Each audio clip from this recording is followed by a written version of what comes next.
Hi, good morning, good afternoon, everyone. Costa Rica and Ireland, and if you've joined from anywhere else, good morning, afternoon, or evening. I'm very excited to talk to you today about this bio encounter with Ireland that we've set up. So this is an interesting opportunity between the Biomaterials Hub in Costa Rica and BiOrbic in Ireland, where we're hoping to incite collaborative opportunities through various tracks around the bioeconomy and biomaterials. Just some quick housekeeping before we get going. After the initial introduction sessions about BiOrbic and Biomaterials Hub, we're going to move into 3 simultaneous breakout rooms, which you'll have the ability to join once the breakout rooms are open. When you're there, I would request that you keep your mics off, and the speakers will start presenting and sharing. There'll be an opportunity for Q&A, so there'll be a 10-minute presentation per speaker, followed by a 5-minute Q&A for 4 speakers, and then we would reopen the main room so everyone can join back in. We'll have an open discussion, and then finally we'll close off our session. We'll have moderators from CINDE, so from the Biomaterials Hub, in each of the breakout rooms, and they will be recording the session, they'll be moderating the Q&A, and they will be doing the timekeeping. So with that said, I'd like to thank you all for joining. I hope we're going to have a very interesting and exciting morning/afternoon of discussions around these topics of bioplastics, biopackaging, bioprocessing, and algae and microalgae. So without further ado, I'd like to introduce myself and then introduce Biomaterials Hub to you all, and then we'll pass it on to Professor Connor, from the director of BiOrbic. So biomaterials in general is a very loosely defined term. The original definition was always around materials that are functional or functionalized for use within the body, whether they're ceramic implants, contact lenses, replacement heart valves. But now, as you know, the idea of bioeconomy is becoming a big role in global industries. We're modernizing our definition, and that's what we're going with. We're going with materials sourced from nature that can be applied to all industries. So it includes the original definition plus this additional definition of materials sourced from nature. And this could be packaging, it could be things for the automotive industry, for fashion, and that's what we're calling biomaterials within our scope.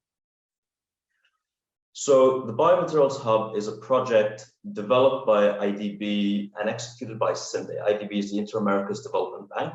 They are the major funders and sponsors of this project. CINDE is also contributing financials to this project, and we are executing this under the scope of CINDE. CINDE is the Costa Rica Investment Promotion Agency.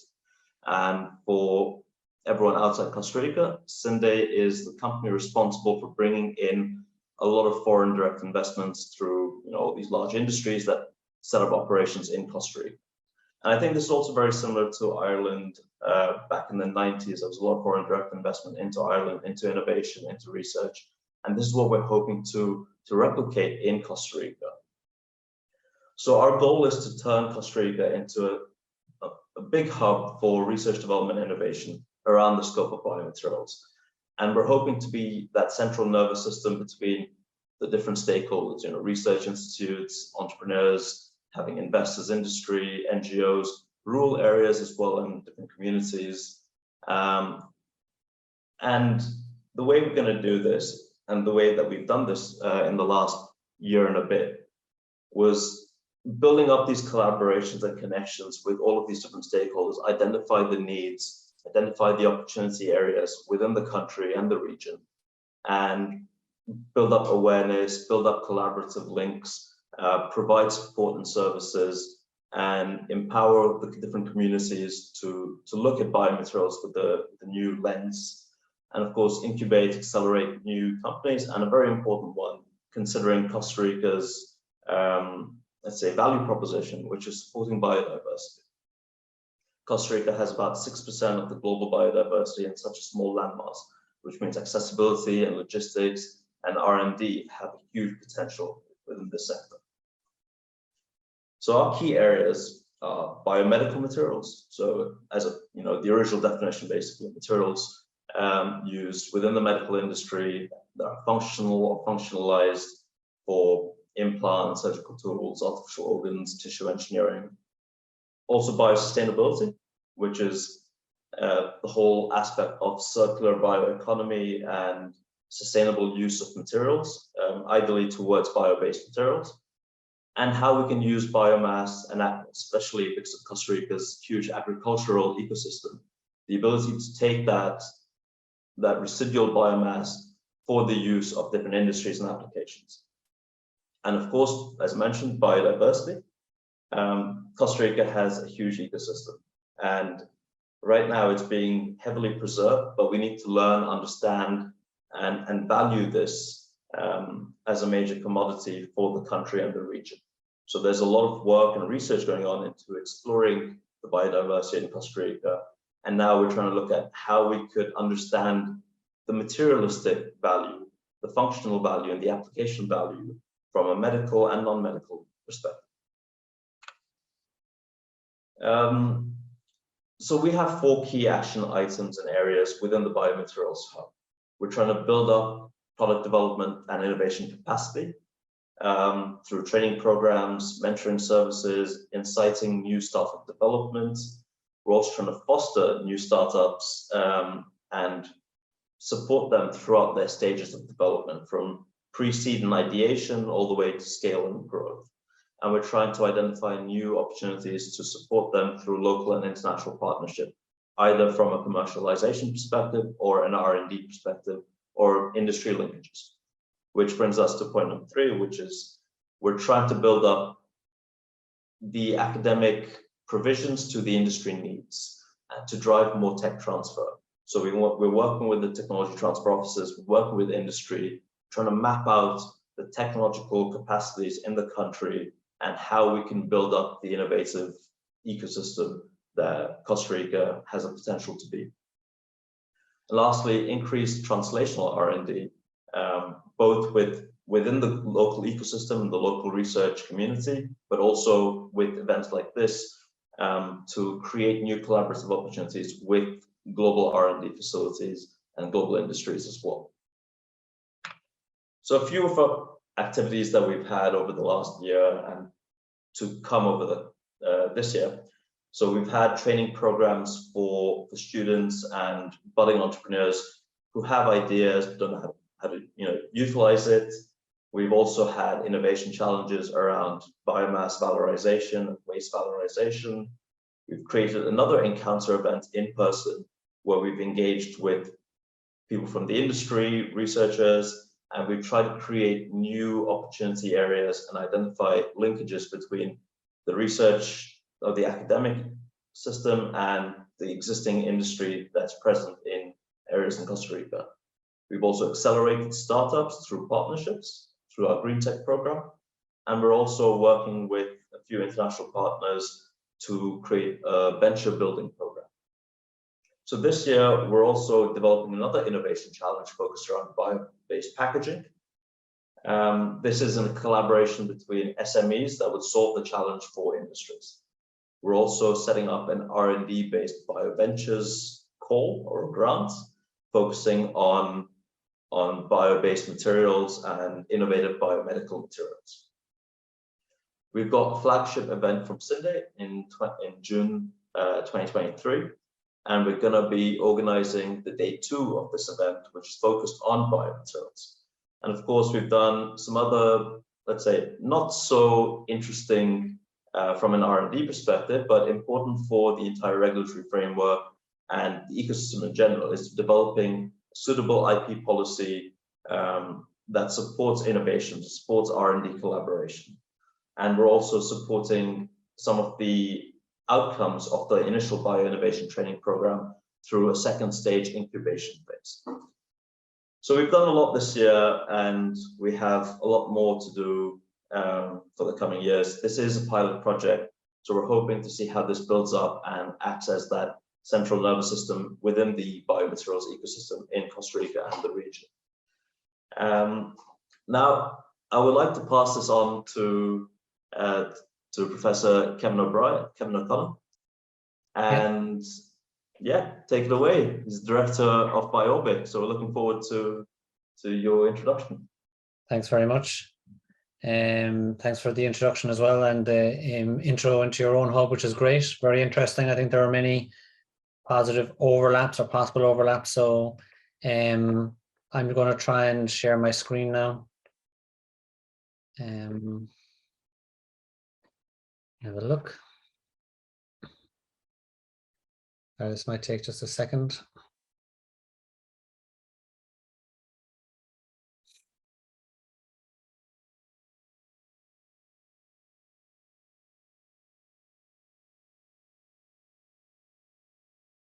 Can you see that? Yes. Great. So thanks very much for the opportunity to tell you a little bit about BiOrbic.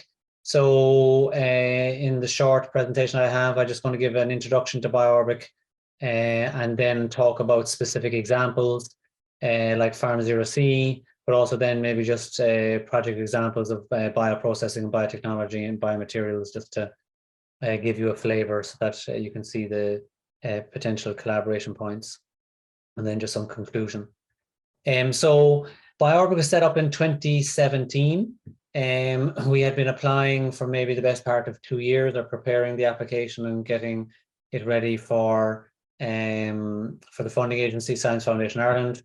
But our vision is to be a leader in the bioeconomy research and helping Ireland in a just transition towards a sustainable society. So there's a lot in there. The just transition is not just for let's say it's for all of society. It's not for just some people. So we would look at farmers, for example. We also look at industry. We look at citizens, people who are maybe not directly working in the bioeconomy, but are impacted by the bioeconomy. So it's really through excellence in research that we want to achieve that, and working with industry and working with farmers and a variety of stakeholders. So we see that global challenges can be brought down actually to local challenges. You often see that the global challenges that we face can be addressed locally, and we want to be able to work again with stakeholders and then help to translate the research. Yeah, so we want to do fundamental research, but we want to do research that's also oriented towards specific challenges and apply our knowledge and apply the outcomes of the research. And as I've mentioned already, it's really about excellence in research. We want discovery, but we also want innovation, we want invention, and for that to be applied. And we find that collaboration is the best way to do that. Yeah, it's really important to be collaborative. It's not just scientists, it's also social scientists, it's political scientists, it's a variety of different actors within the research sphere that are really important actors, and then looking at other actors outside of research and looking at that locally, nationally, and internationally. We also really value training of our PhD students and our postdocs. So we want to create future leaders.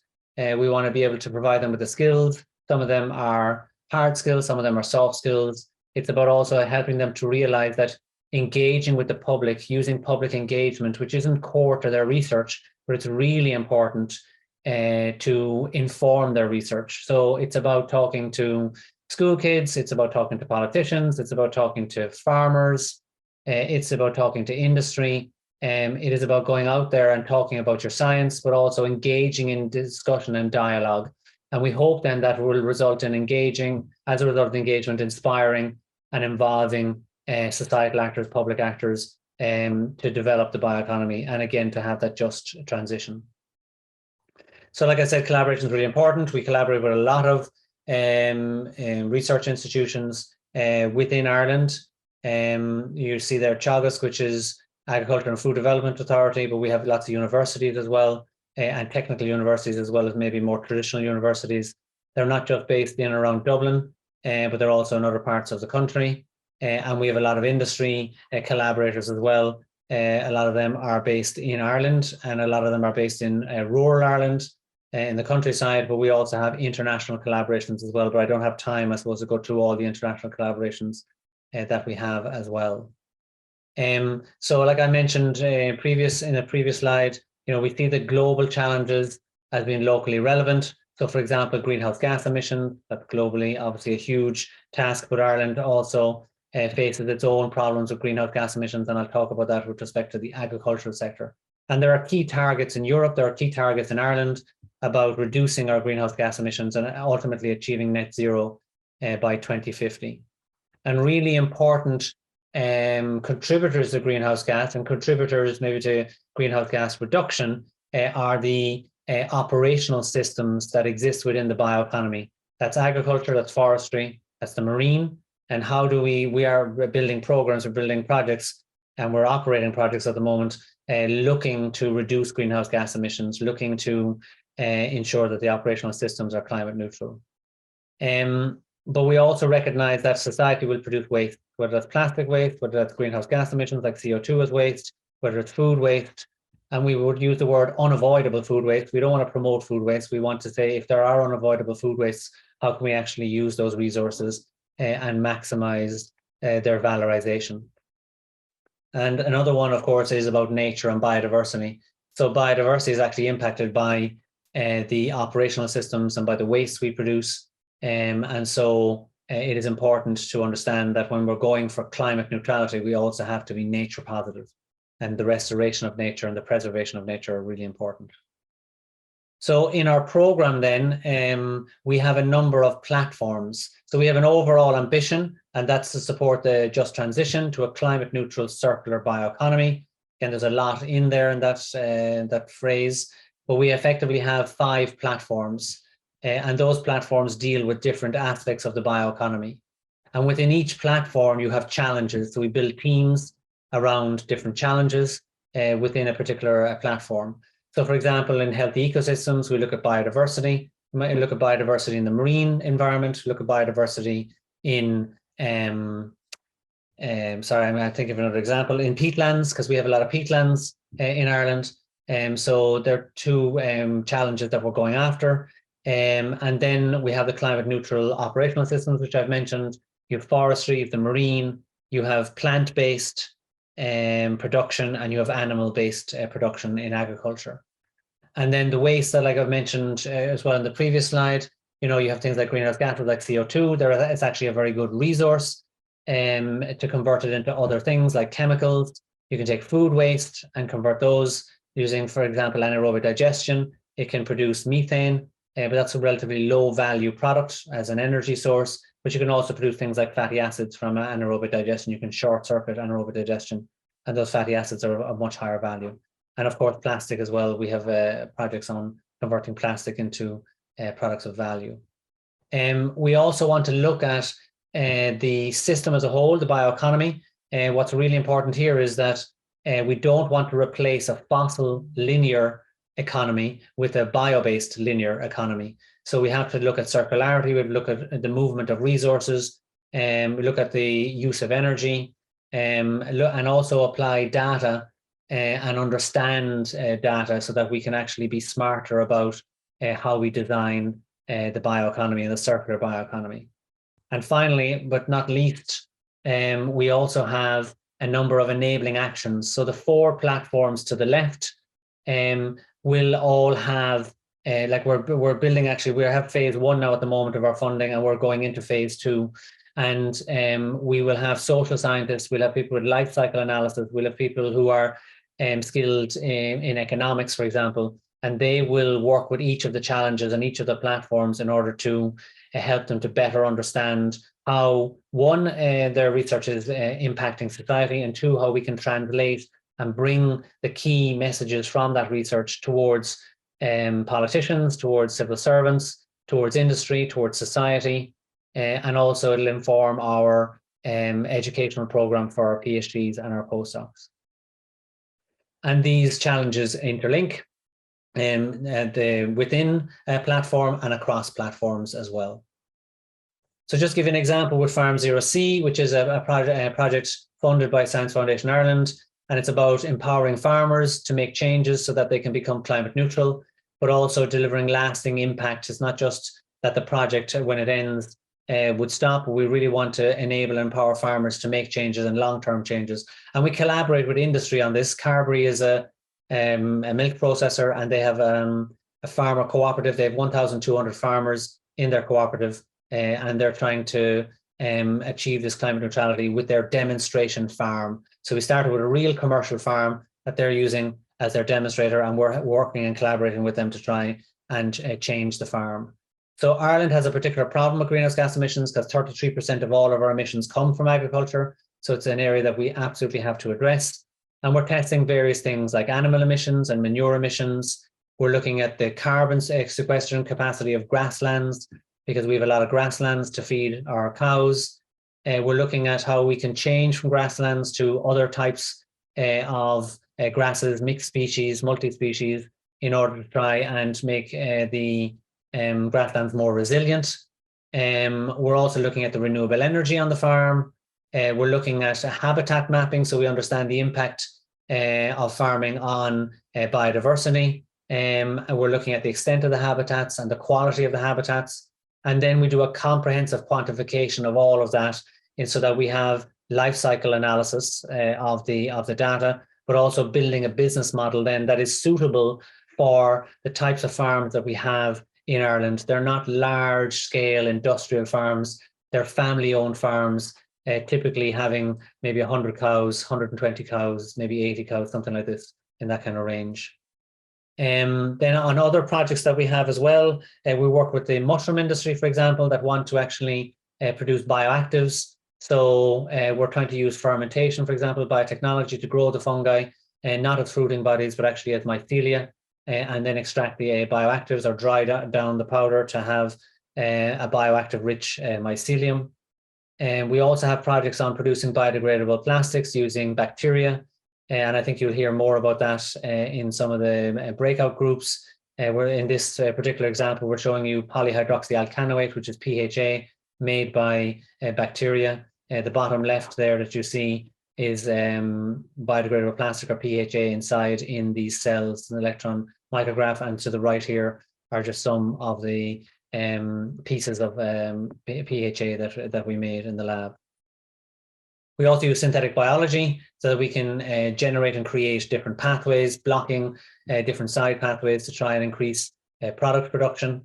And we also work on a number of different projects where what we're trying to do is improve health, whether that's environmental health, animal health, human health, by using extracts, for example, from seaweeds, from algae, by producing some products using biotechnology, by altering the diets of animals like pigs in this example, by feeding them mushrooms or particular extracts of mushrooms, we can improve the health of the animal and reduce the dependency on antibiotics.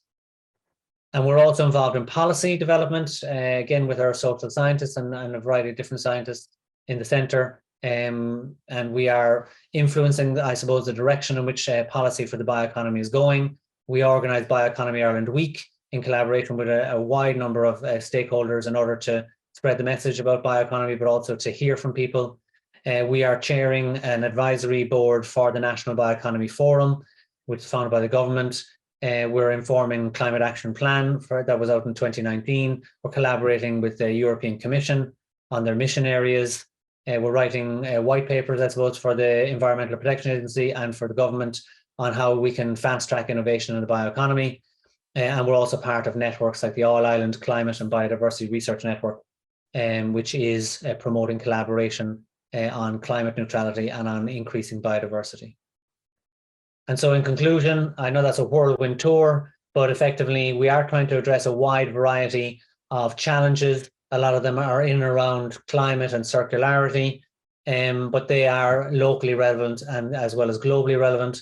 And we think and we know that partnership is absolutely critical to achieving our goals. So we collaborate nationally, locally, nationally, and internationally. And that's it. That's the whirlwind tour. I apologize it was so quick.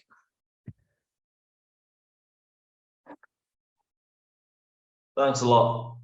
That was really insightful to really understand about BiOrbic, and I see a lot of synergies between at least BiOrbic and the potential that Costa Rica has as a country and the researchers and the research ecosystem that we have here. So without taking up any more time, I'd like to invite you all to join the breakout rooms. My colleague Jonathan will be setting that up right now. You'll have 3 breakout rooms: the bioprocessing, bioplastics, and the algae. And you'll be able to choose whichever one you want. We'll have 4 speakers for each one. I'd like to remind you that the speakers is going to be 10-minute speaking sessions, 10-minute presentations, followed by 5-minute Q&A. The moderators will be timekeeping, and you will be, well, at a 2-minute mark, you will be, let's say, reminded that your time is almost up, and then we can move on into the Q&A. So yes, very exciting time. I'm excited to hear the presentations, at least in the breakout room that I'm going to. I'll be moderating the bioprocessing breakout room. So if you please make your way to the different breakout rooms if you haven't already. Thanks very much, Adim. We can start now. Thank you everyone for joining the algae and microalgae session. We're very excited to have some great speakers today. We'll kick off our session with Dr. Fabian Villalta Romero from Technological Institute of Costa Rica. We're very excited to hear about your work. Thank you. Can I project? The mic is yours, yeah.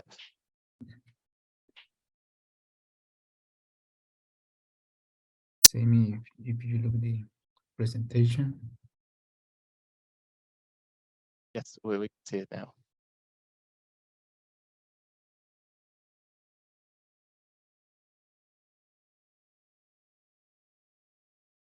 That's right. Yeah, can see it there. Yeah, we can see it. First of all, I want to thanks to CINDE for the invitation to this event. My name is Dr. Fabian Villalta, and the speaker of today is called Microalgae Biorefinery in Costa Rica.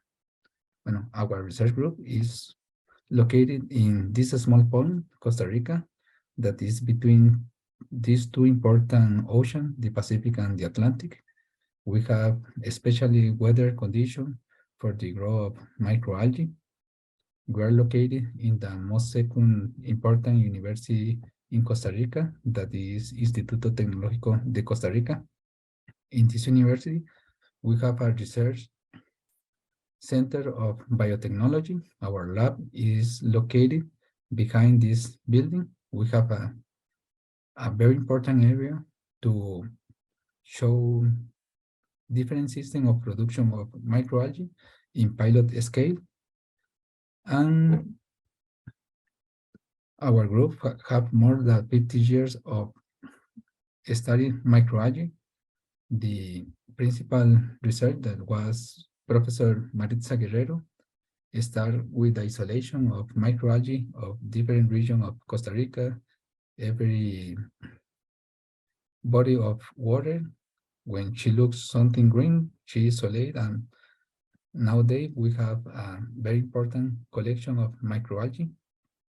Then she started to show that it was possible to cultivate microalgae in Costa Rica in different regions. Our country have regions that have more dry condition and more humidity, and some regions in the Central Valley that have high altitude. In all cases, it was possible to obtain a good production of microalgae, and with different system production, and especially with the utilization of water coming from different industry. After that, our project focused in the development of new products. One of the products that we produce is biostimulants and the animal feed. In all cases, it's possible to approach the water coming from different industry, from poultry, from coffee bean industry, from agro-industrial industry, in which in all cases the water that was rich in nutrients like nitrogen, phosphate, and carbon was a good culture media for microalgae. They have the capacity of remove these nutrients, and we help to clean this water. And at the same time, we can produce biomass that we transform in this product that I show, like the biostimulant and the animal feed. In this case, we develop a know-how to stabilize the biomass. We do not dry the biomass. This is a lot of energy and increase the cost of the products. We develop a formulation and emulsion that permit to stabilize the biomass at room temperature without the necessity to freeze the biomass and avoid the decomposition process. In the case of biostimulants, we have a lot of experience to use the microalgae in different crops, especially in coffee, in pineapple, in watermelon, in pepper. We apply the microalgae in the soil and in some cases in the leaves, and we obtain excellent results. In the case of the use of microalgae in the soil, we show that the microalgae can increase the root condition. The plants develop roots with the capacity of absorb nutrients. In some experiments in coffee, we showed that when we make nutrient tests of the leaf, some elements increase, especially the elements that are important in the formation of flour and in the grain of the coffee beans.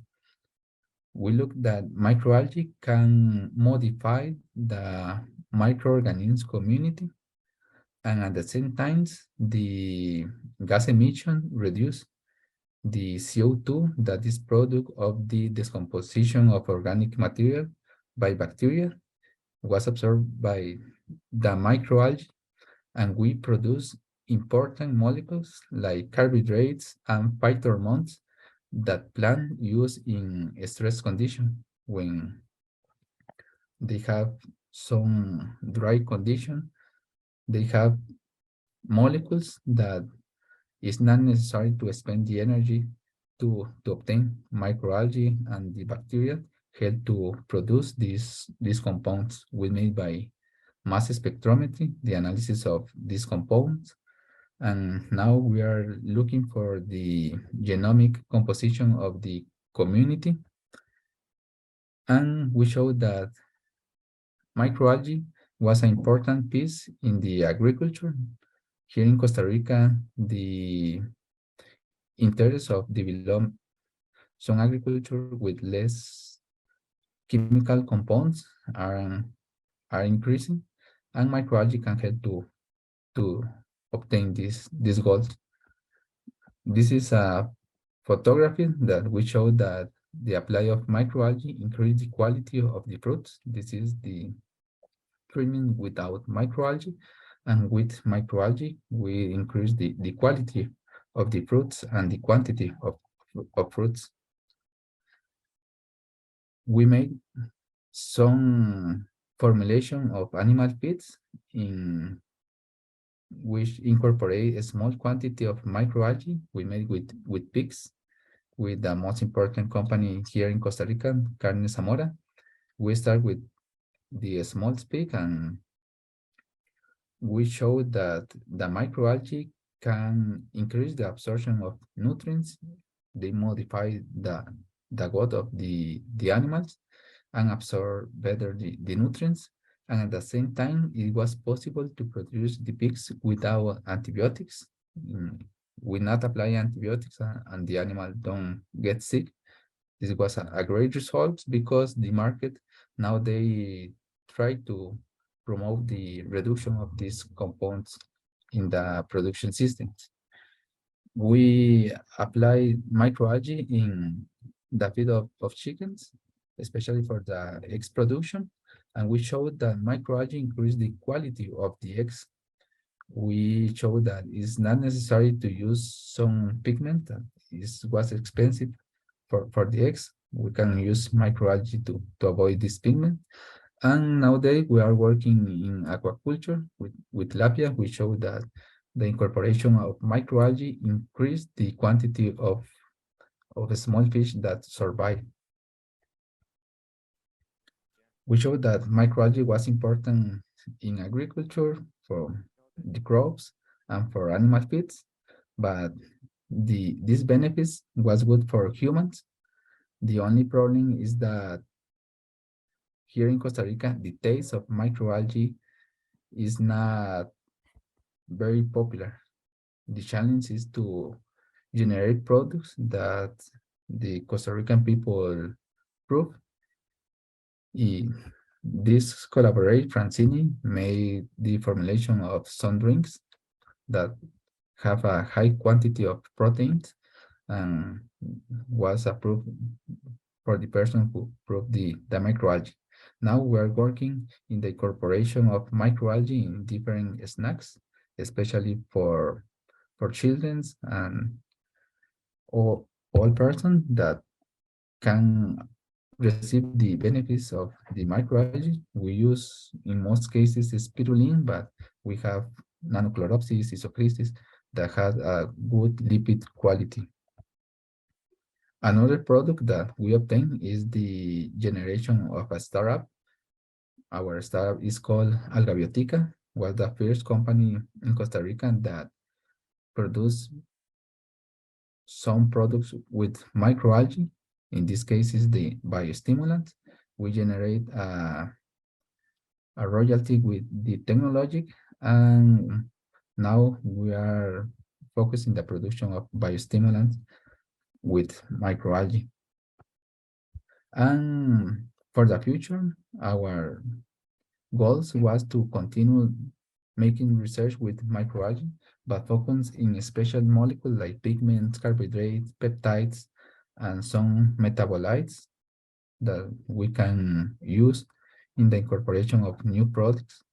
We wanted that the production of microalgae, the industry of microalgae, increase in Costa Rica, that in a few years, many companies can use the microalgae as important ingredient. And at the same time, we wanted to increase the international collaboration with different countries in the area of microalgae. And we thanks for this space. If you want to ask something, you have my contact. You can write by the email, or you can, if you have some question, I can try to ask. Thank you.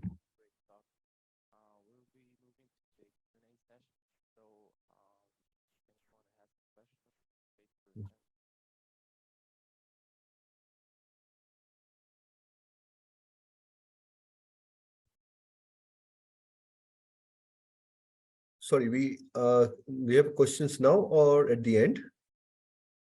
We'll be having 5 minutes between each for Q&A. Sorry, Franco, we can't hear you. Your microphone doesn't. You can hear me? Well, It's very far away. Yeah, sorry, just hear a whisper. better, a little bit? Better, yeah. Oh, okay. I'm sorry. I didn't know. So we'll be having a 5-minute Q&A in between each talk for each speaker. So now we have the Q&A session for Fabian's topic. So if you have any question, please raise your hand.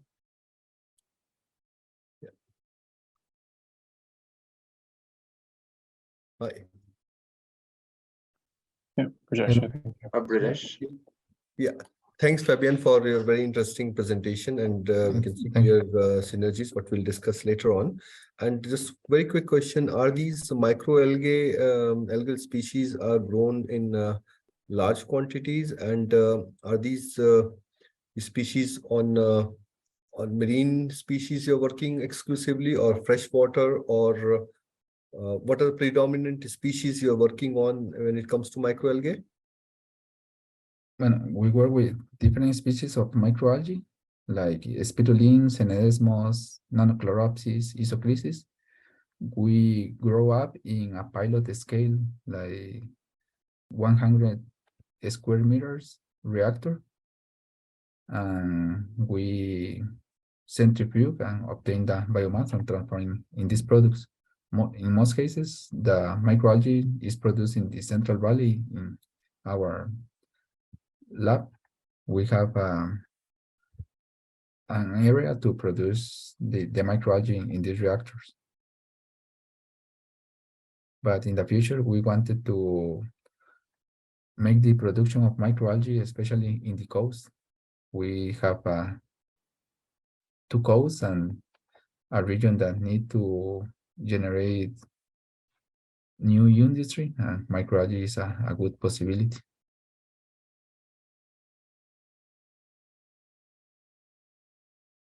Thank you.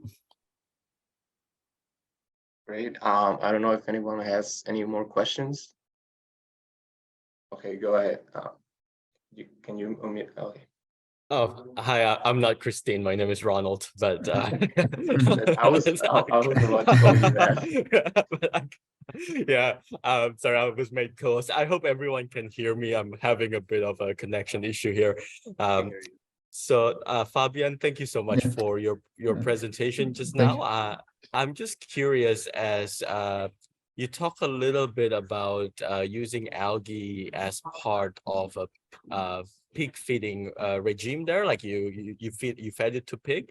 Do you by any chance know what the species was that you were using, and then what inclusion rate for the feeding trials? Yes, it was spirulina, and the quantity was like 2% of the feed. 2%. Okay. Okay. And then the rest of the feed is just conventional pig feed. Okay. Yeah. Yeah. And you found that it was able to the algae inclusion was able to reduce antibiotics dependence, is it? Yeah, they increase the quality of the stomach and the gut, and we reduce that the animals get fed. Okay. Yeah. All right. Yeah. Thank you so much, Fabian. Thank you.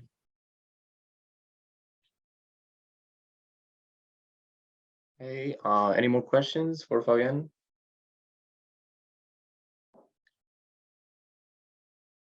Okay, so we'll be moving to our next speaker, which is Dr. Brijesh Tiwari. So you can start.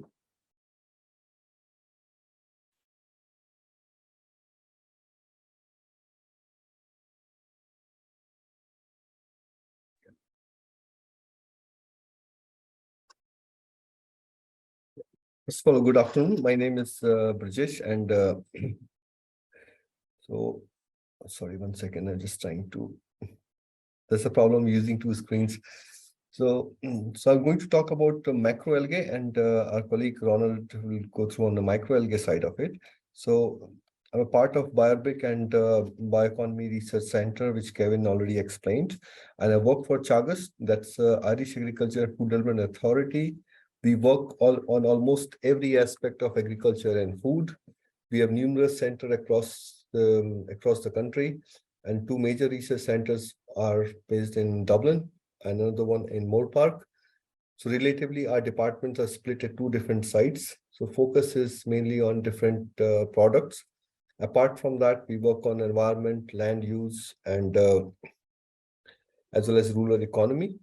What we do not do is we don't do work on clinical applications and mainly on medical side of it. Apart from that, everything is covered with Chagas. And my core interest is related to advanced processing technologies, valorization, food processing, side streams, and to develop sustainable, clean and green extraction technologies. And you'll see some of those examples in next coming slides. So our main focus as far as part of marine program in BiOrbic is concerned, we focus on 2 aspects. One is biotransformation. That means how best we can valorize or we use a marine biomass, seaweeds or any other marine biomass, so that we have zero waste approach. That means we are not leaving any waste over there, and how do we add values to existing marine biomass, which is currently used in various production systems. For instance, if a seaweed is macroalgae is used for alginate production, there are a lot of side streams are there which are waste, and how best we can make zero waste approach. So when it comes to biotransformation, our main focus over here is not only to first at the primary processing, that means how best we can dry those seaweed, or to come up with energy less energy intensive processes. Instead of drying, how best we can preserve those fresh seaweed itself, and grinding, milling, and apply different technologies. Second one is secondary processing, where we can get different types of extract depending upon the application, whether it goes for plant stimulants or as leftover biomass for animal feed. And then tertiary processing, that means once we have compounds, how best we can use it for different application, whether it's a food, feed, or nutraceutical applications. We work very closely with a lot of marine industry in Ireland, and our target here is seaweed is both wild harvest, which is widely available in the coastline, as well as aquaculture seaweed that is grown primarily for food and feed applications.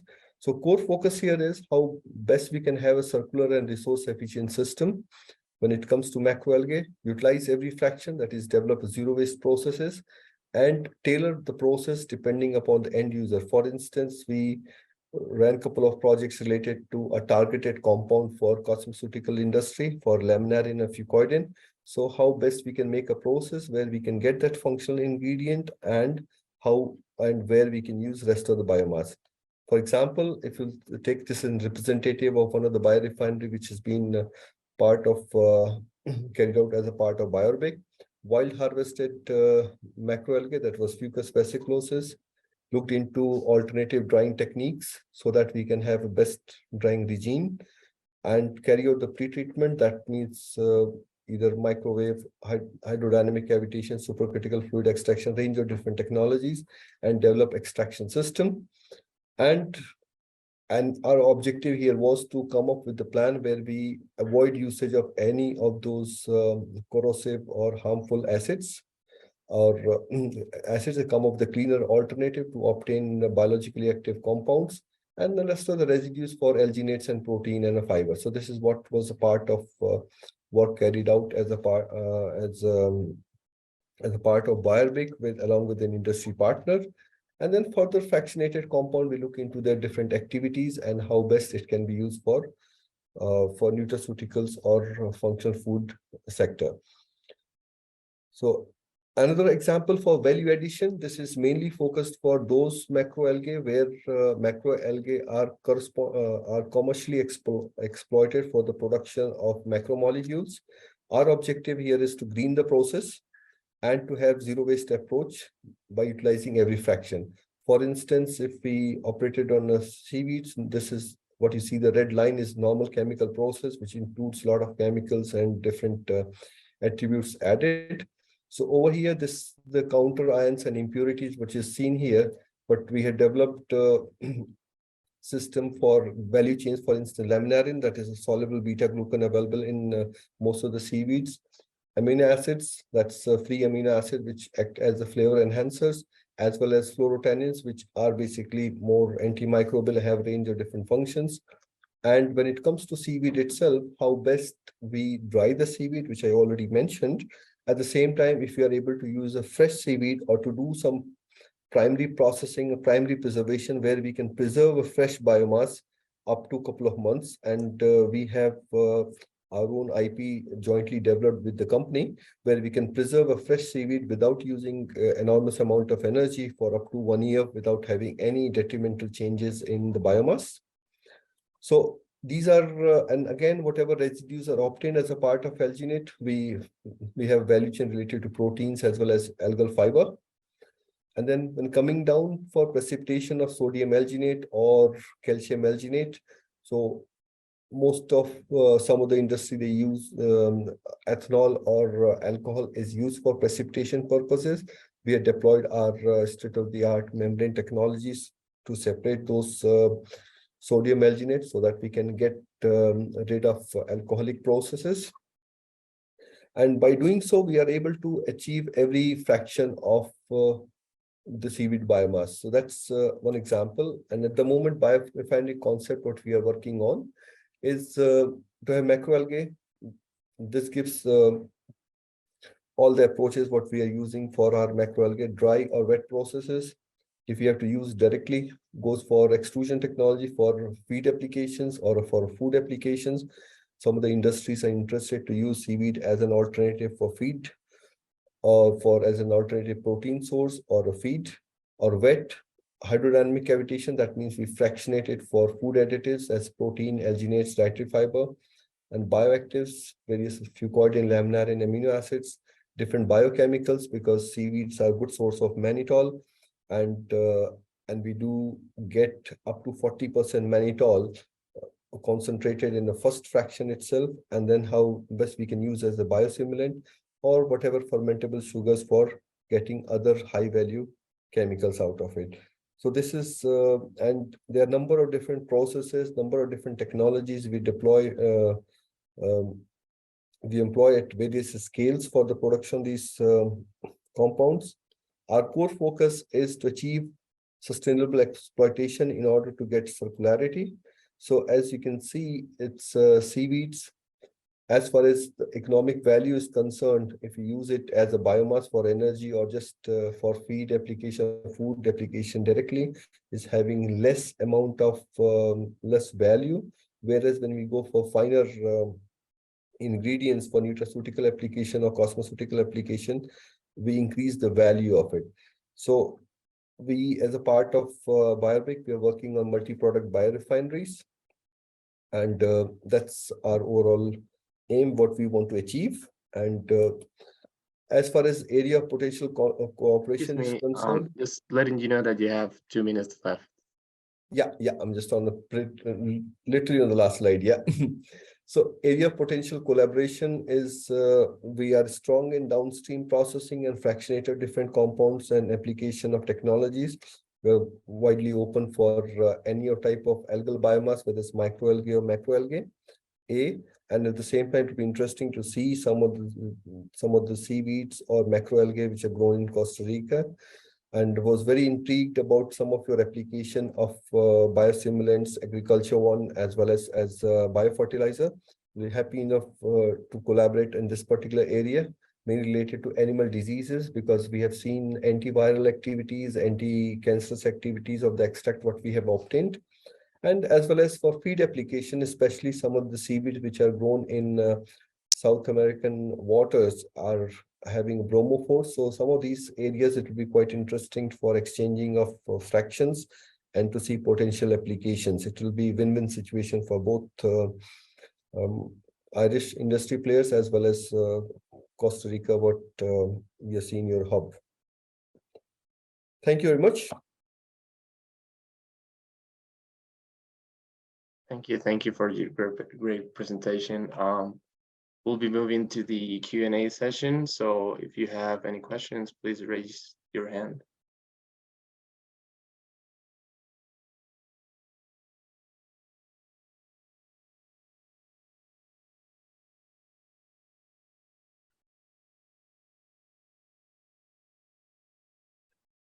Hey, Fabian. Fabian. Thank you for the presentation. It was a great job.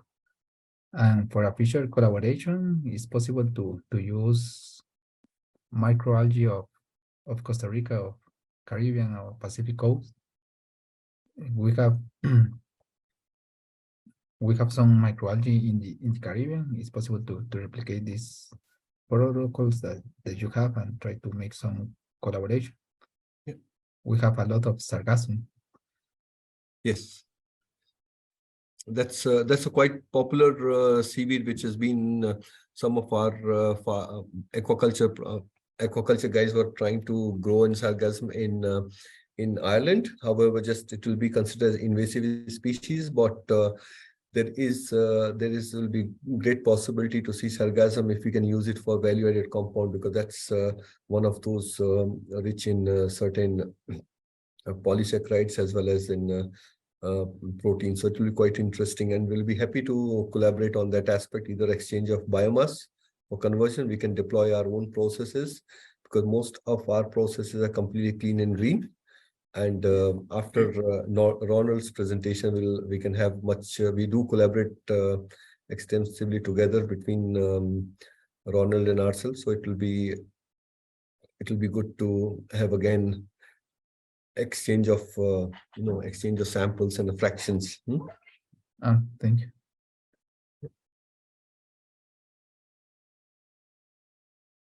Thank you. Any more questions?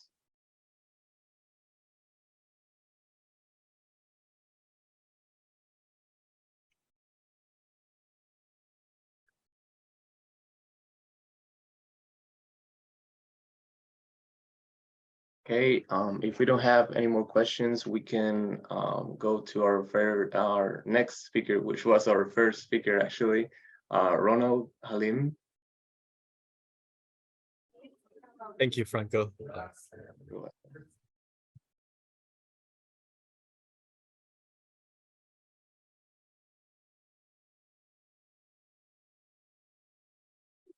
Okay, so I hope everyone can see the presentation and can hear me. Yes, we can. Yeah, awesome. So good afternoon, everyone, or good morning there. My name is Ronald. I'm an assistant professor here at University College Dublin. And it's a pleasure to be presenting today for this BioEncounter Ireland Symposium. The title of my presentation is Microalgae, the Next Frontiers in the Bioremediation of Agri-Food Waste and Generation of Valuable Food, Feed, Energy Products. So a little bit of background about myself. I completed a PhD in chemical engineering in microalgae biotechnology from Monash University in Australia. My thesis was titled Lipid Extraction from Microalgae for Biodiesel Production. Since then, I completed several postdoctoral positions in Australia, in the US, as well as in Germany, before I actually ended up here in Dublin to start a research group in microalgae. All of my postdoc positions were also investigating different aspects of microalgae research. So I guess I've always built my research trajectory or my research career on microalgae.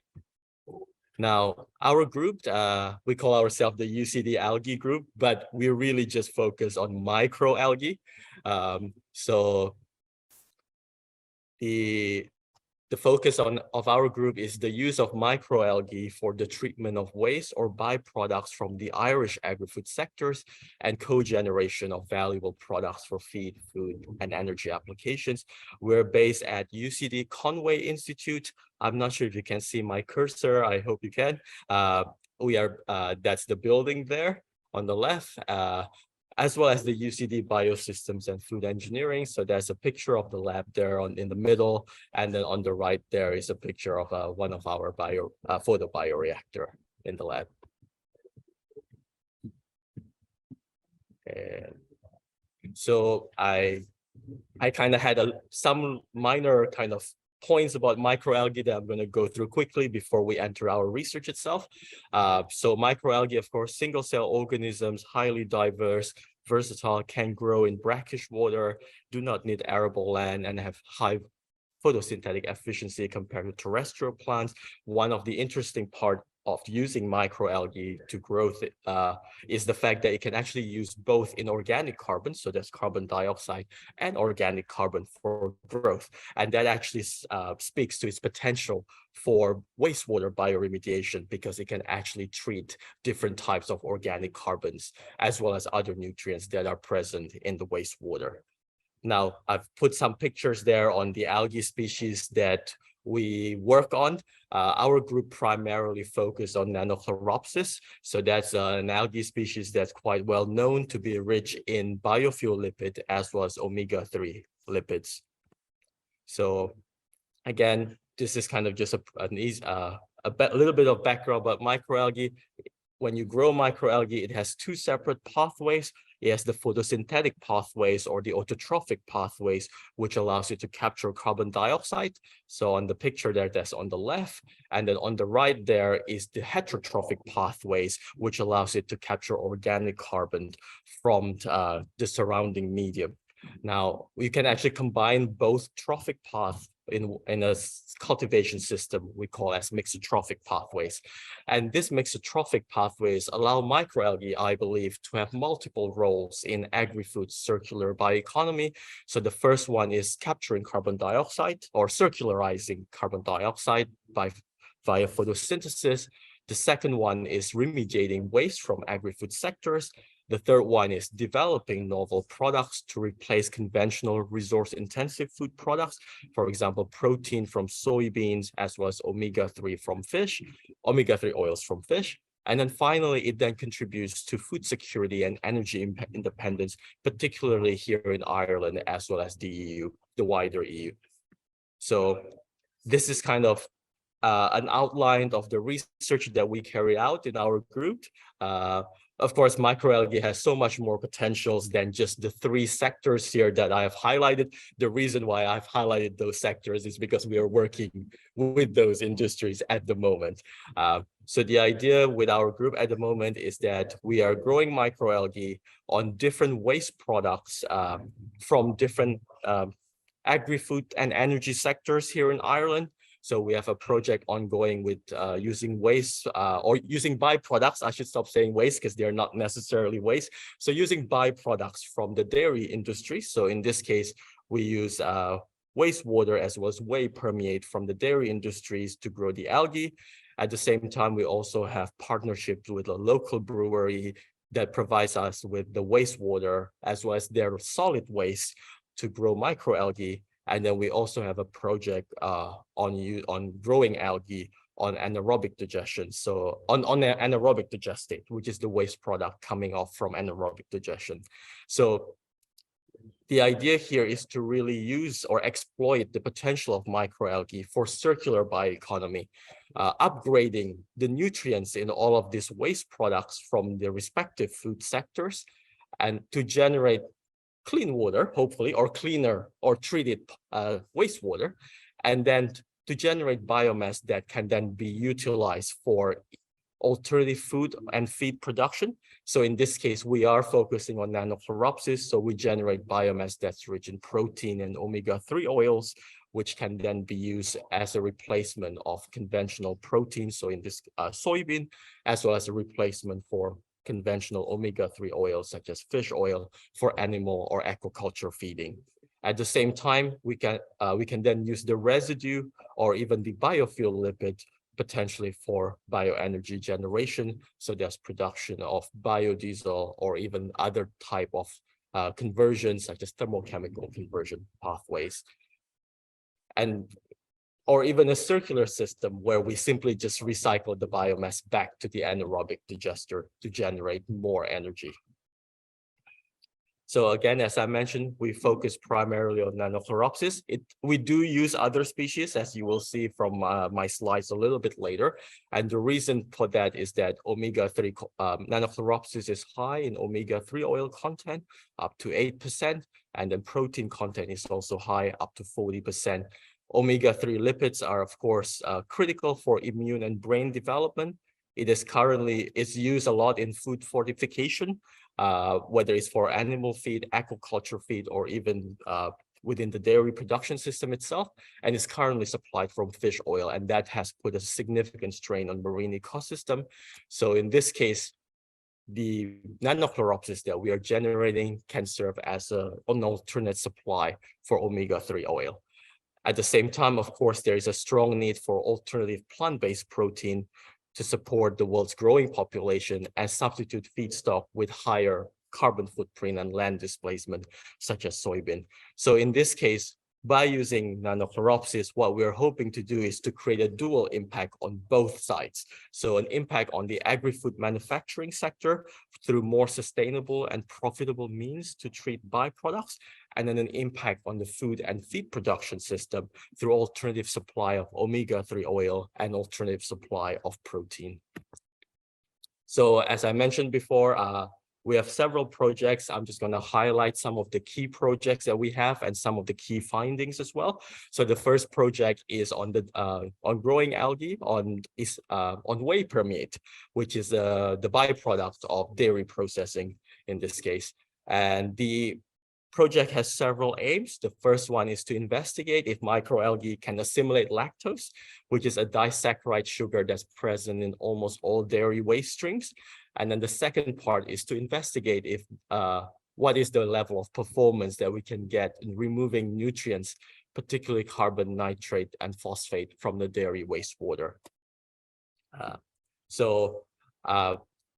Just letting you know that you have 2 minutes left. Okay, so in that case, I will kind of rush through this because I probably shouldn't talk for too long. So what we found generally in this particular slide is that yes, Nanochloropsis can indeed secrete lactase enzymes or beta-galactosidase, which allows for the assimilation of the lactose into the biomass. And what that means is that it can then be applied to treat dairy wastewater, which unfortunately is not as simple as it looks like. Because in this particular case, what happened is that the dairy stream actually contains a high level of protein, which goes down as we grow the different algae species on the wastewater. However, that protein actually starts breaking down to nitrate and phosphate. So we actually get an increase in nitrate and phosphate rather than a decrease in nitrate and phosphate. Over time, of course, that eventually goes down as well. So as you can see, there are some strategies that we need to develop to make sure that our bioremediation work. And finally, I'll skip my second project there. I would like to just talk about the third project, which is on the biorefinery side. We try to actually understand microalgae cell walls better and then design processes, mechanical as well as enzymatic processes based on the cell wall composition to actually develop, tailor a more effective cell disruption technology. And finally, I did a little bit of research into Costa Rican agri-food sectors, and in terms of potential collaboration, what I sort of thought can be possible is to use microalgae to potentially treat nutrients derived from agri-food waste in Costa Rican industry. So in this particular case, I was thinking that sugarcane, banana, and pineapples are large agri-food sectors in Costa Rica, and perhaps we can use some of these waste products. They're solid waste products, so they're slightly different from what we're doing. But what we can do is that we can apply some sort of hydrolysis steps to extract nutrients from those solid waste products, and then use the sugar-rich hydrolysate to then cultivate microalgae species, perhaps local species that's native to Costa Rican water. And that biomass can then be used for energy and food application. So that's the end of my presentation. Thank you so much. Thank you for your presentation, Dr. Ronald. We'll be moving to the Q&A session. So again, if anyone has any questions, please raise your hand. Fabian, go ahead with your question. Well, thank you for your presentation. It was very nice to look that it's possible to grow up microalgae with wastewater. It's a challenge because sometimes we have contamination with bacteria. In these cases, how would you treat the bacteria? Did you process the water, or you look that bacteria make some symbiosis with microalgae? Yeah. So thank you for that. Thank you for that question, Fabian. To be honest, I don't actually have a proper answer for that or a proper solution to the bacterial contamination issue. When we are doing when we're growing our algae on the dairy waste, we also encounter contamination from the dairy wastewater.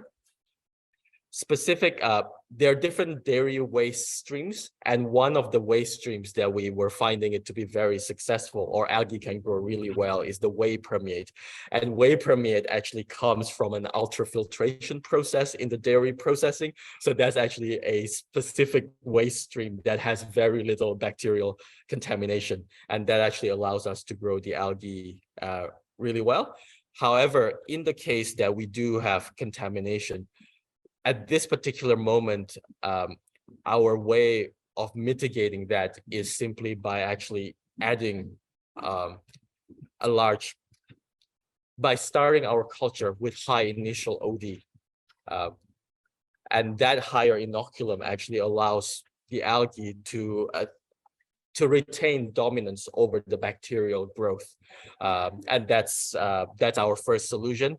And our second solution is to understand how algae and bacteria interact with each other, and how to track the amount of bacterial growth in the culture. Thanks. For the future, for collaboration with these products, we can make some collaboration. We can include another like coffee bioproducts. That is another important industry here. Yeah, thank you for that, Fabian. Yeah, I forgot to include coffee there. Yeah, thank you. Cheers. Great. Thank you. Thanks.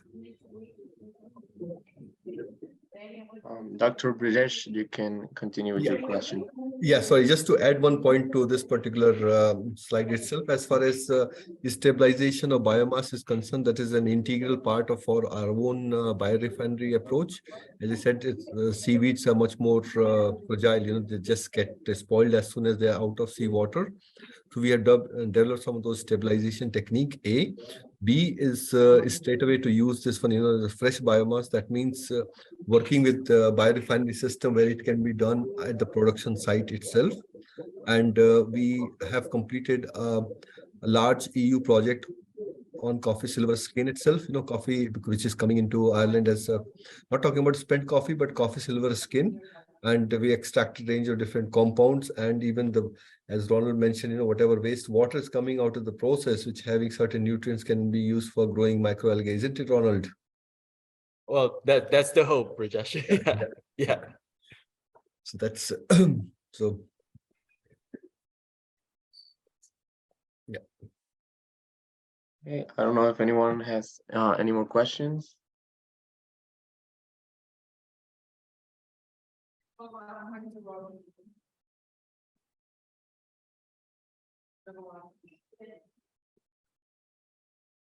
Okay, so we'll move to our final speaker, Dr. Margarita Silva Benavides from University of Costa Rica.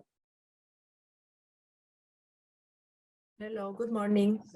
I can share my presentation. You can't share your presentation? I see. It's okay. Yeah, we can see it now. Yeah. Okay.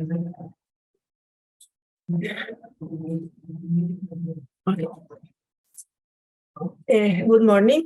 My name is Margarita Silva. I work at the University of Costa Rica as a professor and research at the School of Biology and CIMAR, Centro de Investigación en Ciencias del Mar y Limnología.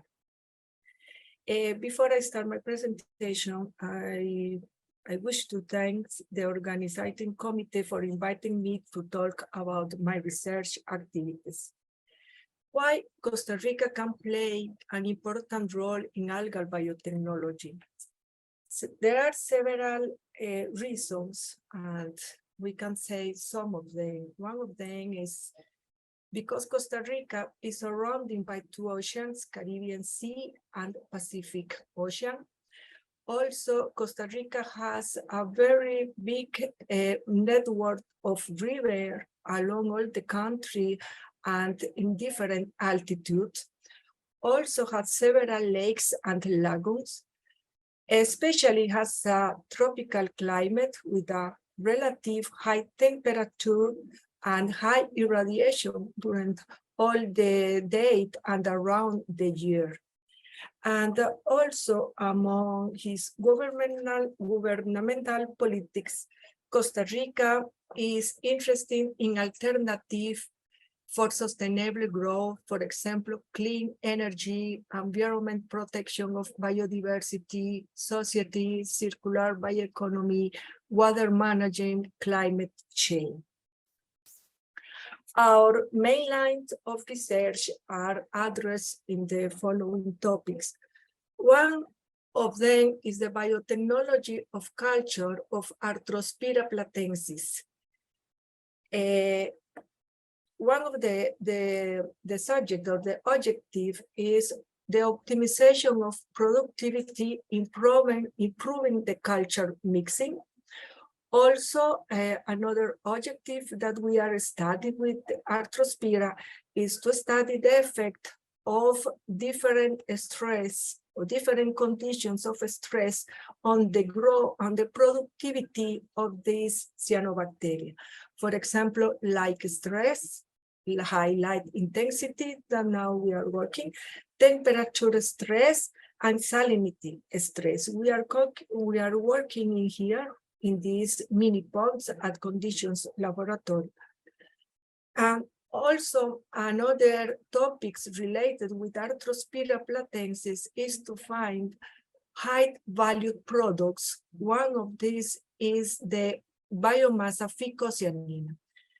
Actually, we are studying different light spectra to increase the biomass of phycocyanina content in Arthrospira, shifting from orange to blue light. We found that under orange light, the biomass of this Arthrospira increase. Under blue light increase the phycocyanina, but if we shift from orange to blue line, increase also the biomass and phycocyanina. This is the reference where we publish these results. Here are some graphics where shown some of the results from this research. Another lines of research that we have worked is in the field of bioenergy, related with the production of hydrogen with microalgae, Chlamydomonas, native from Costa Rica, and Chlorella vulgaris. This topic is carried out by a permanent research from Italy who is working with us.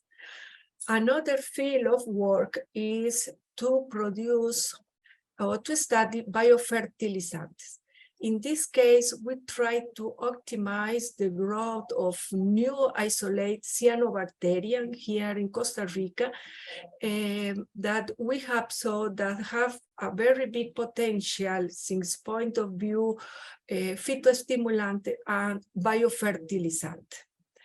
Another field of work in our laboratory is the bioremediation.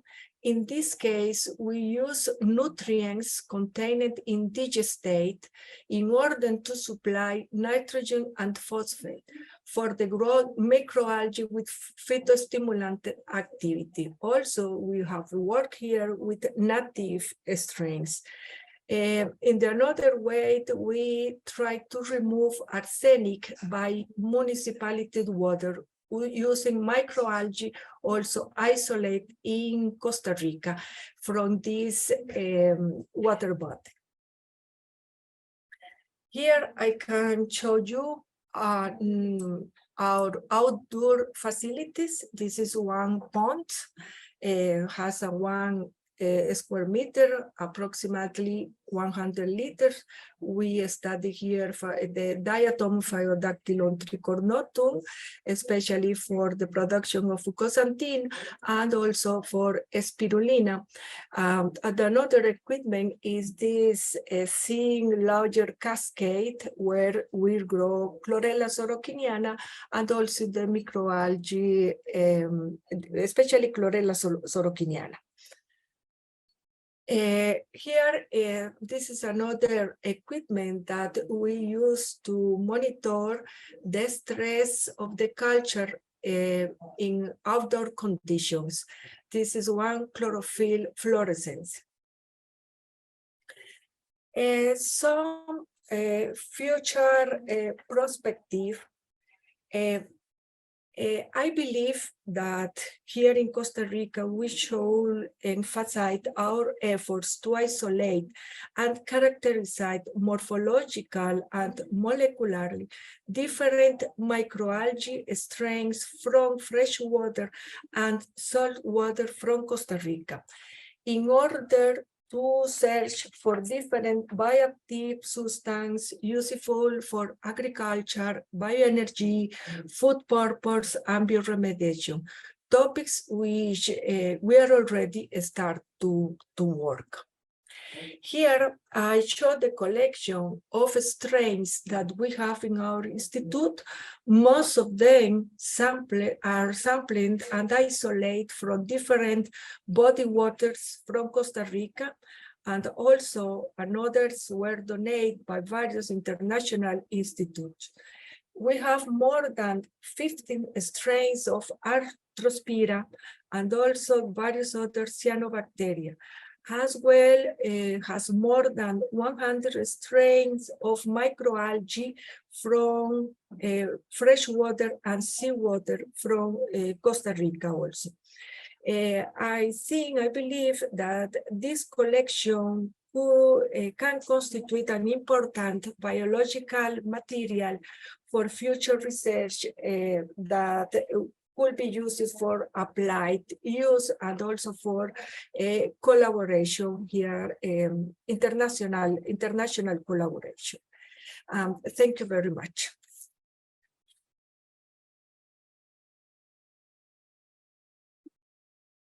Thank you. Thank you for your presentation. Again, we will be moving to the Q&A session, so please raise your hand if you have any question.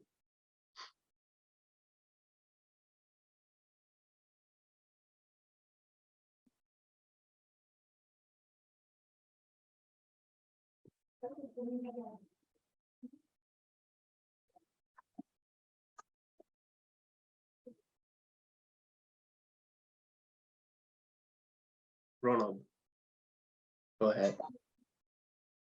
Thank you, Franco. Hi, Anna, Margarita. Thank you so much for that presentation. First of all, I just want to say that's an impressive culture collection you have there. Thank you. That looks amazing. Second is on the, you mentioned there you did some bioremediation work with waste from anaerobic digestion, so that's using digestate. Did you do any pre-treatment on the digestate, or did you just dilute the digestate prior to cultivating the algae? Okay, one of the yes, we use pig material water from pig, and we took the water, and also we make a pre-treatment. Yeah, this is a digestate, but also when we arrive to the laboratory, we make one pre-treatment, and this is in order to take off all the sediment, and also to dilute. We made different dilutions in order to find what is the best dilution where we can optimize the growth of the microalgae. Okay. Yeah.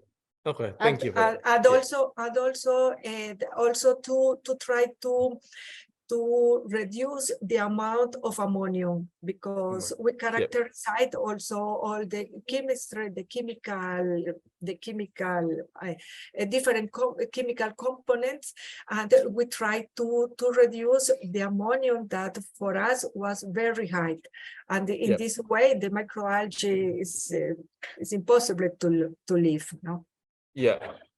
And I guess this is probably a bit too technical. Do you remember the dilution ratio, or? Yes, we prove different dilutions, 50 to 50, 1 to 10, and the best was in this case with this microalgae that we used, it was the relation 1 to 10. Okay. I can send the article. These results are already published. Okay. And if you send me your address, I can send the article, the paper. That would be great, actually. Thank you so much. Yeah. Okay. Thank you. Yeah.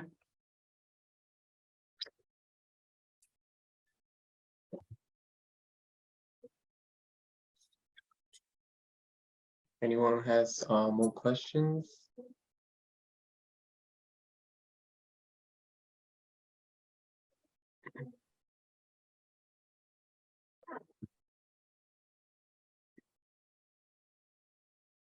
Okay, if we don't have any more questions, well, I would like to thank everyone for being part of this session.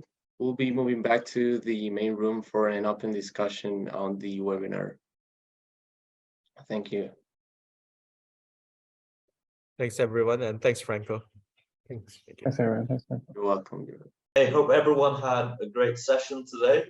At least with the bioprocessing, there was a lot of interesting talks. There's a lot of relevant and potential opportunities for collaboration. Now, I just wanted to spend a short moment to maybe get some feedback, maybe have some open discussions about specific areas of collaboration. We have all or most researchers back in this main room. Should there be any open general questions, comments, or thoughts, this is the time to do so. We'd love to hear your feedback on this first and inaugural encounter session with Ireland.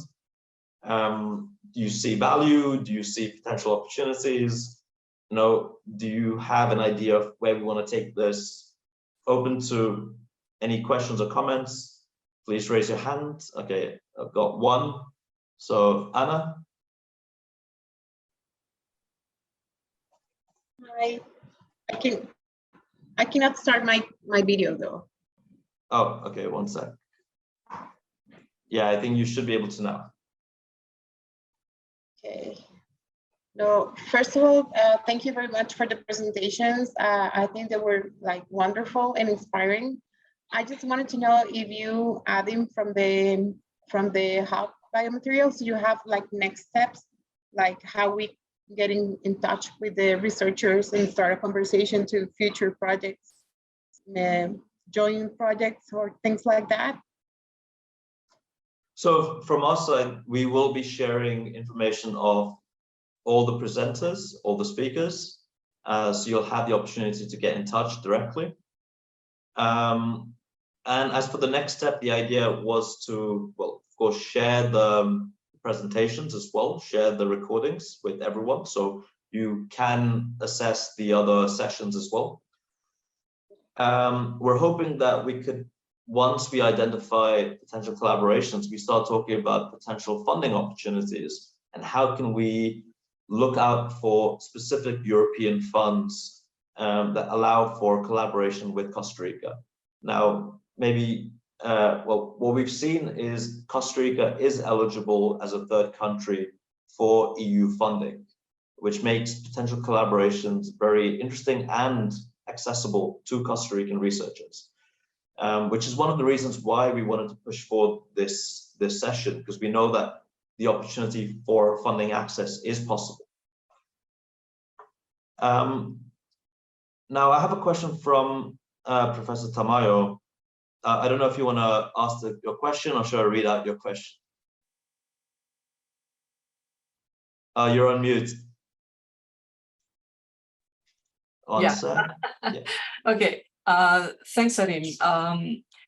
Well, the issue here, what I'm hearing is there is a lot of resources from the academia that are willing to add value in their research. And the experiences that we have heard from Ireland and in particularly, those are very, very nice examples. But the elephant in the room are two things: how you can actually do a mutual beneficial contractual agreement between industry and academia, and how long it will take. I mean, in our experience, this is something that takes something around a year or even more. And this is actually not very good for researchers that are looking into how they can get some funding for this. I'm happy to hear that you are thinking of European funds. We have been successful sometimes, but it depends on, in our experience, how well positioned is the European partner to actually access this kind of funding. The other thing, the elephant in the room is some that I will add to this elephant that I have placed already, is that we have to, if we want to raise funding for this, not only from organizations like the European Union, but also from the industry, we will have to demonstrate that this has some value to them, and the value to them is not social, it's economic. I mean, they are the private sector, as a matter of fact, and having in hand what I was asking. I mean, if you invest this dollar and over 2 years in this research, you will get a technology or a product that will give you $2 from each dollar that you have invested. That is something very important. The number of employees that you have increased in your industry, given this technology that I'm transferring, is also very important for actually providing examples that are successful in terms of investment and in this join of academia and industry. That's the two elephants in the room that I would like to address and see who can help us in answering this. So I believe Sean has volunteered to answer some of that. Thanks. Yeah. So I suppose, yeah, just on the return on investment, we had a consultancy agency. So they showed that for every €1 that our industry partners invested, it generated €4. Now that's in phase 1. Typically, it's higher in phase 2 of research in Ireland. So, you know, we do focus on collaborative projects with industry. So we receive, as Kevin mentioned, we were an Irish National Bioeconomy Research Centre. We receive funding from the Irish government through Science Foundation Ireland. So we can do part of that remit and scope of what we can do in terms of research. We can do research with companies that they don't have to be Irish, as long as we can show that there's a benefit to Ireland and the Irish economy. Then we can, for example, work with, let's just say, medical device companies in Costa Rica that want to do research. So it's collaborative in nature. So it can't be, we do get a lot of companies coming to us and saying, oh, we'd love to see if we're carbon neutral. Now, that doesn't affect the bottom line right now, but it's a reputational risk to those companies. And there is that ESG component that it's coming down the tracks, and it's coming very quickly, and the pressure is increasing to be more environmentally sustainable, and the reporting is going to become more and more strict. So something I say to companies is the regulations are getting tighter, and they're more than likely not going to get any looser to 2030. So, you know, I fully accept, you know, there is that urgent need, like it has to provide value to industry economically. But we're lucky that the companies that we do work with tend to have a, you know, maybe a five-year term that they want to be more sustainable. And they realize that if I'm more sustainable, it'll have less costs as well as better reputation. We'll be able to get better talent coming in. So, yeah, we can, really the point I want to get across is, as a research center, we can work with industry from countries that are outside of Ireland, provided we can show that there is benefit to Ireland, whether that's in terms of exports, imports, and we have a lot of multinationals in Ireland, so we're kind of used to doing that. And maybe you could touch upon, I think, Professor Tamayo's first question, which is, what's the contractual engagement like when you work with these industries? Yeah, so typically we do collaborative research projects as opposed to contract research, and we can provide up to 50% funding. So while we're a research center, we also do have funds that we can allocate to our research projects. So we can double the size of a project, industry give an amount, and we can match that funding. So it's collaborative in nature. So typically the research question would be around, let's say, for example, instead of, can you tell us if we're carbon neutral or not, it'd be more, how can we become more sustainable? How can we get to carbon neutral? So it's Yeah, I hope I've described that. It's not binary. You know, the answer usually isn't a yes or no answer. It's usually more collaborative, that neither party knows the answer, but also we can't do the research without industry's involvement, and vice versa. They can't get to the answer without engaging with the research centre. Yeah. Excellent. Thank you, Sean. Got a question from CINDE.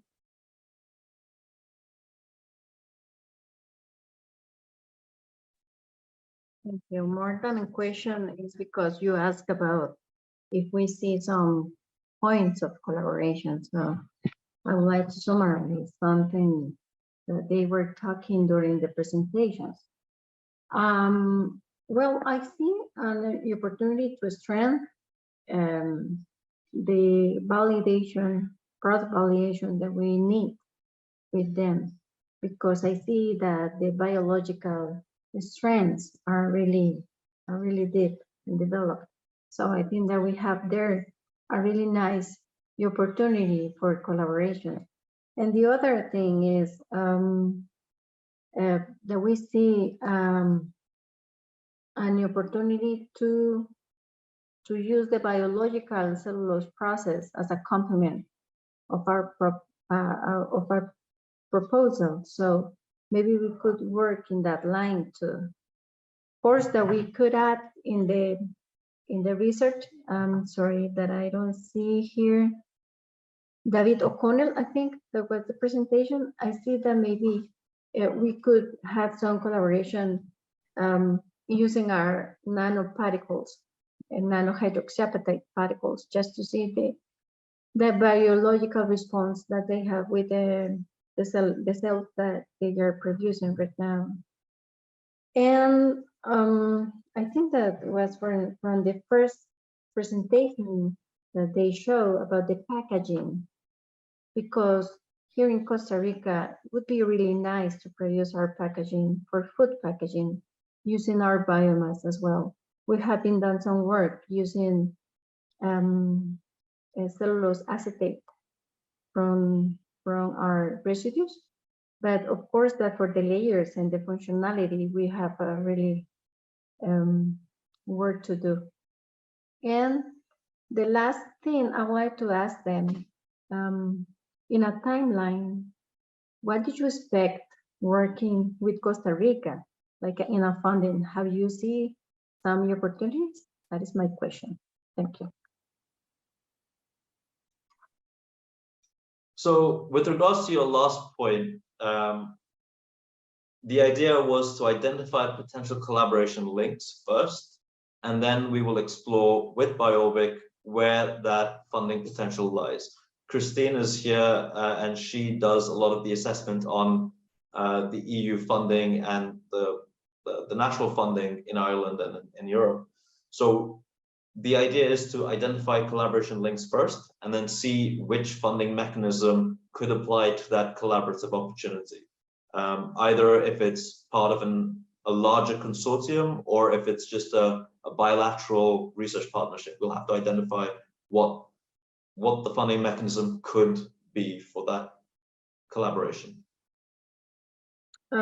Just a comment, sorry. So in that case, I think that for that, I would like to propose that you could include the graduate student program just to develop the research that we have been mentioning the past 2 months. Thank you. Yeah, excellent. I believe we had a hand up from Derek, but it's gone down. Yes, yeah. Well, you made some of the points I was going to make, Adam. I was just going to add further to respond to, well, first Professor Tamayo's comments or question, just around, well, two things. One, so being positioned for EU funding. So obviously Ireland is part of the European Union, and we're heavily involved in EU funding programs. We've been very successful in Ireland, and indeed more specifically in BiOrbic in attracting and securing Horizon EU funding. But then look, from our perspective, we're also interested in other funding outside of EU funding as well. So that's part of the reason that maybe we haven't necessarily identified that yet, but that's part of the discussions we're having with Costa Rica to see if there may be others. So it's kind of working together to see where there are funding opportunities. And then with industry, with your comment about industry, yes, we have faced the exact same challenges you have, and it is extremely, it can be difficult to get industry aligned with the type of research that we are doing, and it takes a lot of discussions, as Sean has outlined. We have been talking to CINDE and Adim about potentially a further session where we could share some learnings with each other on that. We have in Ireland, we set up a national knowledge transfers group or organization. We have established and we use in BiOrbic for all our industry projects, and we've developed template contracts for industry because it just cuts out a lot of the negotiation, and it manages expectations, because I think that's the key thing. Obviously, what we have found certainly, and we've quite a lot of industry collaborative projects, managing expectations for industry, but then also for researchers, so that there's a recognition from the start on what the objectives are for both, and then the discussion is around establishing common ground where both sets of objectives or common objectives can be agreed. It is challenging, but we in Ireland have spent a long time, I think. Now we're far from perfect, there's no easy solution, but we would hope as part of this engagement, and today being the first step, to share some of that, and then also to learn from your perspective as well on how we can best manage that. So that's what I wanted to say, Adim. All right, excellent. We have one last question. So Anna Margarita. Yes, I would like to ask which kind of joint projects are able to apply? For example, in some way, like bilateral projects? So I believe Christine would probably be better fit to answer this question from a funding standpoint. Yeah, so it's just that Costa Rica are eligible for European funding. So I guess what we do would be we just look at the work programs and see where we can find mutual interest. So obviously you have to address every point of the call. So it would be, BiOrbic addressing a research in BiOrbic addressing a certain point, and then potentially a research in Costa Rica. So it really depends. There's like a vast array of European calls, and most of them would be consortium based. So it probably wouldn't be a bilateral as such, Irish Costa Rica. It would probably be more a consortium, but we do have a lot of connections within Europe, and as Derek has said, we have been involved in many European projects, so we would have those connections in other parts of Europe, so that shouldn't be an issue. But again, like also what Derek said, like we have the European funding, but we would be, happy to explore other options that we are not so much aware of, that potentially researchers in Costa Rica would be more aware of. So it's quite open, I guess, at the moment. Okay, thank you. All right, great.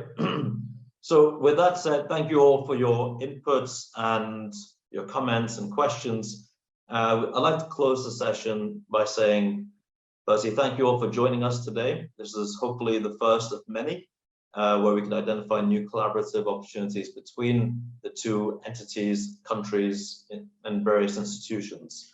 I do see a lot of opportunities just from the surface level of the science and the research potential. And I'm hoping that the researchers and the speakers and presenters and even the audience see other identifiable opportunities. And of course, we'll be sharing information of all the speakers, so you'll be able to get in touch.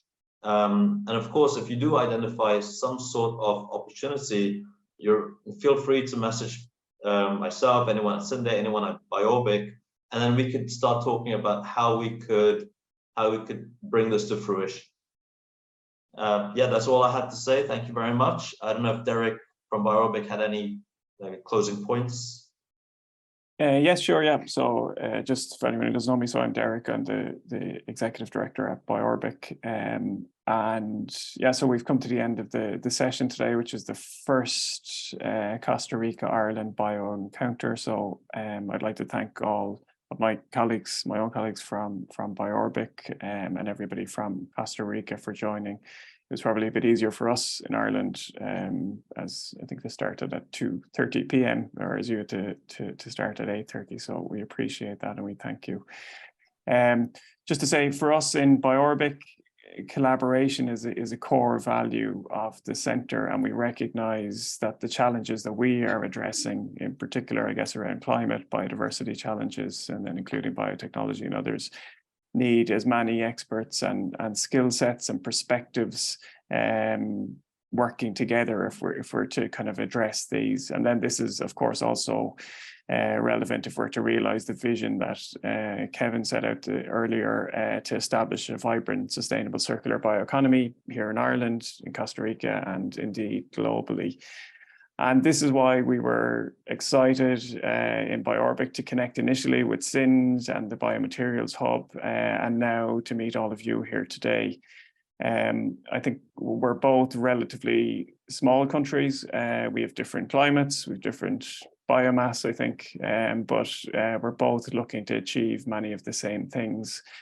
And we see today really as a first step in establishing a strong partnership where our two countries can mutually benefit by working together to achieve our common bioeconomy goals, working, I guess, through research and then targeting funding, which we touched on. But I think today is just a first step, and we really wanted to, and we talked to Adim about this, really kind of, it's on Zoom obviously, but it's nice to actually have a conversation and a discussion to kind of get things, get the ball rolling.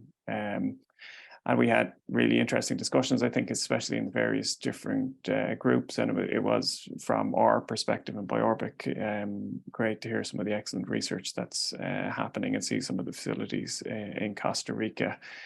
And so we will continue in BiOrbic to work with CINDE and the Materials Hub. And we've discussed, you know, I think, Adim, you're going to be sharing we'll be sharing the recording and the presentations, and encourage you as researchers as well to, I guess, engage bilaterally with the context that we've seen. If there's people that you've connected with or research that you think is interesting or interested in learning more, then connect directly, or else via Adim on the Costa Rica side or ourselves in BiOrbic.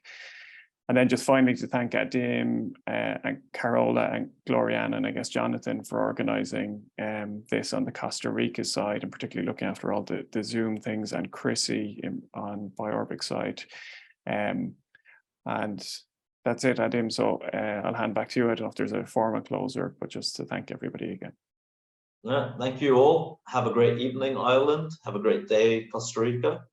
I put my LinkedIn and email address in the chat, so if anyone wants to save that, get in touch with me, feel free to do so. And I look forward to hearing any potential next steps from the research or bilateral opportunities. And we'll keep you posted about the next, let's say, webinar session that BiOrbic and CINDE will be working on. Thank you. Thank you very much. Thanks, everyone. Thank you. Have a good night. Thanks, everyone. Bye. Bye. Thank you. Bye. Bye, thank you. Thank you. Bye.